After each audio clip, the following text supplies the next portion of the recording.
PMFME योजना खाद्य प्रसंस्करण के क्षेत्र में काम कर रहे स्व सहायता समूहों के लिए वरदान साबित हो रही है। मध्य प्रदेश में महिला स्व सहायता समूहों की हजारों महिलाएं इस योजना का लाभ लेकर अपनी और अपने समूह की तरक्की को सुनिश्चित कर रही हैं। मध्य प्रदेश में पीएमएफएमई योजना से जुड़कर महिलाओं के जीवन में आए सकारात्मक बदलाव की प्रेरक कहानियां सबको प्रोत्साहित कर रही हैं। सफलता की ऐसी ही एक कहानी गढ़ी है भोपाल जिले में बरखेड़ी खुर्द के रितिका स्व सहायता समूह ने। पीएमएफएमई योजना का लाभ लेने से पहले ये समूह अनौपचारिक रूप से बहुत छोटे स्तर पर मसालों की पैकेजिंग का काम कर रहा था। अपने कारोबार को बढ़ाने के लिए उन्हें मशीनों, पैकेजिंग के सामान और रॉ मटेरियल की राशि की जरूरत थी, जिसके लिए वे काफी प्रयास कर रही थीं।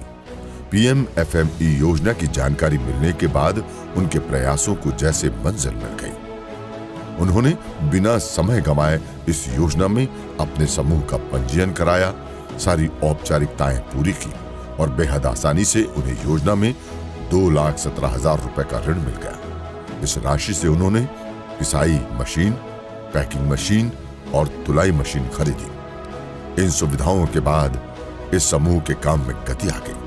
वे प्रोफेशनल तरीके से अपने इकाई को संचालित करने लगी है। वाजिब दाम पर उच्च गुणवत्ता का कच्चा माल खरीदने के लिए भोपाल के साथ साथ आसपास के जिलों से खरीदी करती हैं। समूह के अध्यक्ष अनीता सूर्यवंशी खुश होकर बताती हैं कि उनका समूह जितना उत्पादन करते हैं उतने पूरे मसाले की बिक्री आसपास की दुकानों पर ही हो जाती है। इससे इस समूह की हर महीने की आमदनी 35 से 40,000 रुपए तक पहुंच गई है।